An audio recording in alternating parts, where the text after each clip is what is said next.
Sir, ನಿಮ್ಮ ಸೃಷ್ಟಿ ಪ್ರಕಾಶವನ್ನ ಆರಂಭಿಸಿ ನೀವು ಸಾಕಷ್ಟು ಪುಸ್ತಕಗಳನ್ನು ಪ್ರಕಟ ಮಾಡಿದ್ದೀರಾ. ಅದರಲ್ಲಿ ನಮಗೆ ಒಂದು ಸಂಕಲನವನ್ನ ನಿಮ್ಮ ಬಾಯಲ್ಲಿ ಕೇಳಬೇಕು ಅಂತ. ಸಮುದ್ರ ಮತ್ತು ಮಳೆ ಕವಿತೆಗಳು, ಕನ್ನಡದಲ್ಲೇ ಹೊಸ ಸಂವೇದನೆ ಸ್ಫುರಿಸುವಂತಹ ಒಂದು ಸಂಕಲನ.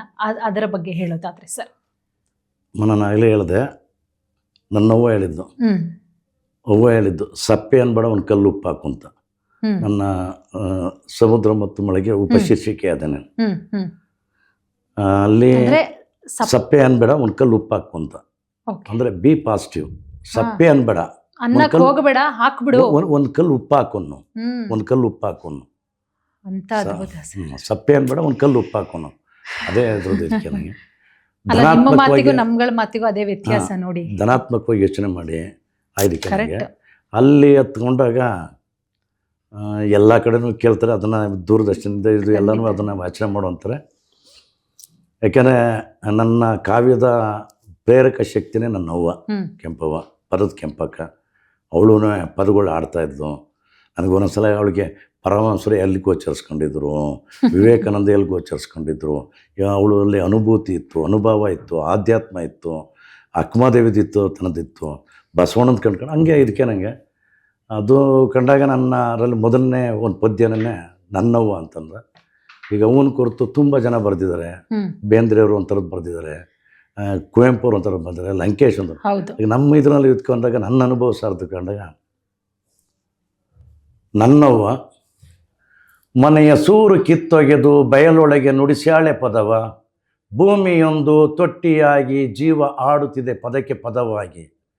ಅವಳ ಅವ್ವನ ಸೀರೆ ಸೆರಗಿಡಿದು ಕೂಡುದಾರಿಗಳಲ್ಲಿ ಮಣ್ಣನ್ನೆತ್ತಿ ತೂರುತ್ತಾ ನನ್ನ ಕಾಲಿಗೊಕ್ಕ ಮುಳ್ಳ ಒತ್ತಿ ಒತ್ತಿ ತೆಗೆದಾಳೆ. ಎದೆಯೊಳಗಿಳಿದ ದುಃಖವ ಕಣ್ಣೀರಿಗಿಳಿಸಿದಂತೆ. ನಿನ್ನರಸಿ ಹೊರಟಾಗ ಯಾವ ಊರು ಯಾವ ಕೇರಿ, ಒಂದೊಂದು ಹಾದಿಯು ಮರವಾಗಿ ಕಾಡಿದೆ.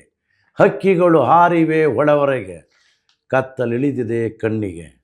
ಸುತ್ತೇಳೂರು ತೆರೆಕೊಂಡಿವೆ ಕವಲೊಡದ ನದಿ ಹಂಗೆ. ನೀ ನಡೆದಲ್ಲೆಲ್ಲ ಮಳೆ ಬಿದ್ದ ಘಮಲು, ಅದೇ ಕುರುಹು ನೀ ಇರುವ ತಾವಿಗೆ.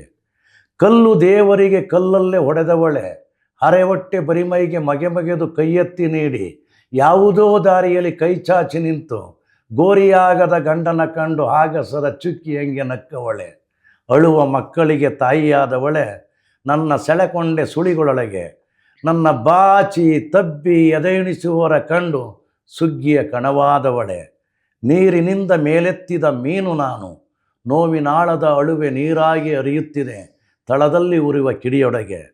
ನೀಲ ಪರ್ವತಗಳ ರಾಣಿ ನೀನು, ನೆತ್ತಿಯಿಂದಿಳಿಯುತ್ತಿವೆ ಜರಿಗಳು ಪಾರದಡೆಗೆ. ತಳದಲ್ಲಾಡುವ ಇರುವೆ ನಾನು, ತಲೆ ಎತ್ತಿ ನೋಡುವೆ ನಿನ್ನ. ನನ್ನ ಕಣ್ಣೊಳಗೋಡುತ್ತಿವೆ ಸಾವಿರಾರು ಆನೆಗಳು. ಕಾಡೊಳಗವಳೆ ಕಾಡು ಮಳೆ, ಊರು ಕೇರಿ ಒಲವ ಸುತ್ತಿ ಸುಳಿವ ಮುಳ್ಳು ಕೊರೆ ಕರಿಕಲ್ಲ ಹಳ್ಳ. ತನ್ನೊಳಗರಿವ ಪ್ರವಾಹಗಳ ಬಚ್ಚಿಟ್ಟುಕೊಂಡ ಕಡಲು.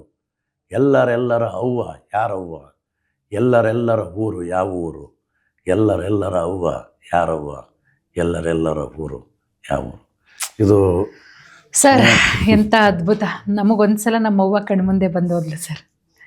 ನಿಮ್ಮ ಕಣ್ಣಲ್ಲಿ ಯಾವ ರೀತಿ ಒಂದು ರೀತಿಯಲ್ಲಿ ಕಣ್ಣಾಲಿಗಳು ನೀರು ತುಂಬ್ಕೊಳ್ತೋ, ನಮ್ಮ ಕಣ್ಣಲ್ಲೂ ಅಷ್ಟೇ ನಮ್ಮವ್ವ ನೆನಪಾದ್ಲು.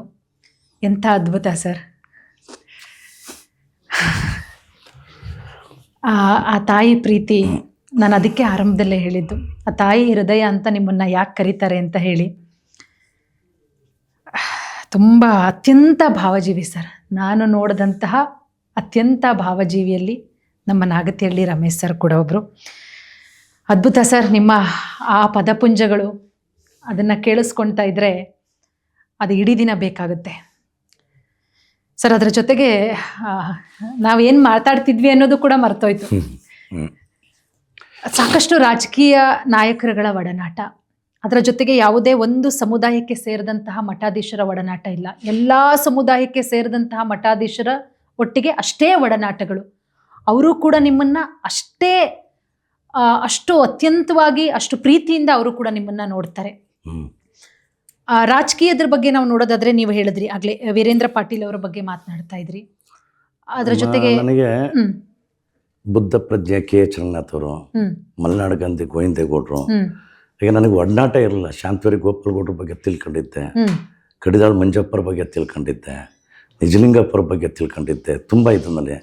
ಆವಾಗ ನನಗೆ ತುಂಬ ಪ್ರಭಾವಿಸ್ತರು ಕೆ ಎಚ್ ರಂಗನಾಥರು. ಒಂದು ಈ ನನ್ನ ಜನತೆಗೆ ಒಂದು ಸತ್ಯ ಗೊತ್ತಾಗಲಿ ಅಂತ ನಾನು ಹೇಳ್ತಾ ಇದ್ದೀನಿ. ನನಗೆ ಎಸ್ ಎಂ ಕೃಷ್ಣ ಅವ್ರ ಮನೆಯಲ್ಲಿ ನಾನೊಬ್ಬ ಸಾಕು ಮಗ.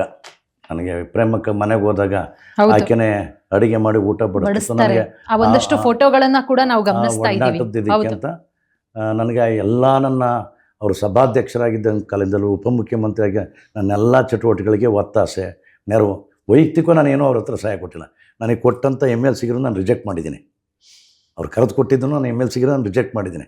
ಅದು ಕಂಡ್ರೆ ನಮ್ಮ ಮೇಲೆ ಅವ್ರಿಗೆ ಅಭಿಮಾನ, ಪ್ರೀತಿ, ಗೌರವ ಹೌದು ನನ್ನ ಬದುಕಿನಲ್ಲಿ. ಯಾಕೆ ನನ್ನ ಇಡೀ ಸ್ನೇಹಿತರುಗಳಿಗೆ, ಬಂಧು ಬಳಗ ಎಲ್ಲದಕ್ಕೂ ಯಾವ ಕೆಲಸಕ್ಕೂ ಅವರು ಒಂದಕ್ಕೂ ಇಲ್ಲ ಅನ್ನಲಿಲ್ಲ. ನನಗೆ ಆ ಮುಕ್ತವಾದ ಸ್ವಾತಂತ್ರ್ಯ ಕೊಟ್ಟಿದ್ದರು. ಆ ಇದರಲ್ಲಿ ದೇವೇಗೌಡರು ಇದೇ ಆಗ್ಬೋದು, ವೀರೇಂದ್ರ ಪಾಟೀಲ್ ಆಗ್ಬೋದು, ಬಂಗಾರಪ್ಪನವ್ರು ಆಗ್ಬೋದು, ವೀರಪ್ಪ ಮೊಯ್ಲಿ ಆಗ್ಬೋದು, ನನಗೆ ಯಾವುದೋ ಅದು ನನಗೆ ನಾನು ಆ ವಿಷಯದಲ್ಲಿ ತುಂಬ ಮಲೆನಾಡು. ಅದು ಯಾಕೆಂದರೆ ನಾನು ವೈಯಕ್ತಿಕವಾಗಿ ಏನೂ ಕೇಳ್ಕೊಂಡೋಗಿರಲಿಲ್ಲ. ಸಾಮುದಾಯಿಕ ಕ್ರಿಯೆಯಲ್ಲಿ ಏನಿದ್ರು ಅದು ನನಗೆ ಆ ಸ್ವಾತಂತ್ರ್ಯ ಇತ್ತು, ಅದು ಕೇಳ್ಕೊಳ್ಳೋಣ. ಅವಾಗ ಅಲ್ಲಿ ಕಂಡಾದಾಗ ಒಳ್ಳೆ ಮನುಷ್ಯರುಗಳೆಲ್ಲ ಮೂಲೆ ಸೇರ್ಕೊಂಡ ಮೇಲೆ ಅಥವಾ ಕಣ್ಣುಮರೆ ಆದಮೇಲೆ ಇವತ್ತಿನ ರಾಜಕಾರಣದಲ್ಲಿ ನನಗೆ ಆತಂಕ ಉಂಟಾಗ್ಬಿಡ್ತು, ಒಂದು ಭಯ ಹುಟ್ಟಿಸ್ತು. ಈ ಪುಟ್ಟ ಕೈಗಳು ಅವತ್ತಿನಿಂದಲೂ ರಾಷ್ಟ್ರಪತಿಗಳ್ನೂ ಮುಟ್ಟಿದೆ, ಪ್ರಧಾನಮಂತ್ರಿಗಳ್ನೂ ಮುಟ್ಟಿದೆ, ಸರ್ವೋಚ್ಚ ಮುಖ್ಯ ನ್ಯಾಯಾಧೀಶಗಳು ಮುಟ್ಟಿದೆ, ಮುಟ್ತಲೇ ಇದೆ. ಆದರೆ ಸತ್ಯ, ನಿಷ್ಠೆ, ಪ್ರಾಮಾಣಿಕತೆ ಅನ್ನೋದು ಒಂದು ಕಂಡುಕೊಳ್ಬೇಕಲ್ಲ. ಆ ಇದರಲ್ಲಿ ತಿದ್ಕೊಳ್ಳೋಕೆ ಹೋದಾಗ ನನಗೆ ನೋಡೋಕೆ ಹೋದಾಗ ಕ್ಯಾಂಟೀನರು ಒತ್ತಾಸೆಯಾಗಿದ್ದಾರೆ. ತುಂಬ ಬೇರೆ ಬೇರೆ ಅಂದರೆ ಪಕ್ಷಾತೀತವಾಗಿ ಬೇರೆ ಬೇರೆ ಅದಕ್ಕಿಂತ ಮುರಳಿ ಮನೋಹರ್ ಜೋಶಿ ಅವರು ಇರ್ಬೋದು, ನನಗೆ ಎ ಬಿ ವಾಜಪೇಯಿ ಅವ್ರ ಪತ್ರ ಬರೀತಾಯಿದ್ರು, ನನ್ನ ಜೊತೆ ಒಡನಾಟ ಇತ್ತು ರೈಟ್ ಇದಕ್ಕೆ ಅಂತ. ಹಂಗೆ ಬೇರೆ ಬೇರೆ ಅದಕ್ಕೇನು. ಆದರೆ ಏನಂತಂದ್ರೆ ಎಲ್ಲದಕ್ಕೂ ಏನಂತಂದರೆ ಆವತ್ತಿನ ಒಳ್ಳೆಯದನ್ನು ಕನ್ವರಿಸ್ಬೇಕು, ಹಂಬಲಿಸುವಂಥ ರಾಜಕಾರಣ, ಶುದ್ಧ ರಾಜಕಾರಣಕ್ಕೆ ಹಂಬಲಿಸ್ತಾ ಇರ್ತೀವಿ. ಇವತ್ತೇನಾಗಿದೆ ಅಂತಂದರೆ ರಾಜಕಾರಣ ಅಂದರೆ ಮೂರ ಬಟ್ಟೆ ಆಗೋಗಿದೆ. ಖಂಡಿತ ಈ ಸಲಕಂಡ ನಾಯಿ ಸೌಟು ನೆಕ್ಕಿತ್ತು, ಮತ್ತೆ ಒಂದು ಅದನ್ನೇ ನೆಕ್ಕಿತ್ತು. ಇವತ್ತು ದುರಂತ ಏನಂದರೆ ರಾಜಕೀಯ ಅನ್ನೋದು ಒಂದು ಸೇವೆ ಆಗಿತ್ತು, ಇವತ್ತು ಉದ್ಯಮವನ್ನಾಗಿಸ್ಬಿಟ್ರದ್ದು.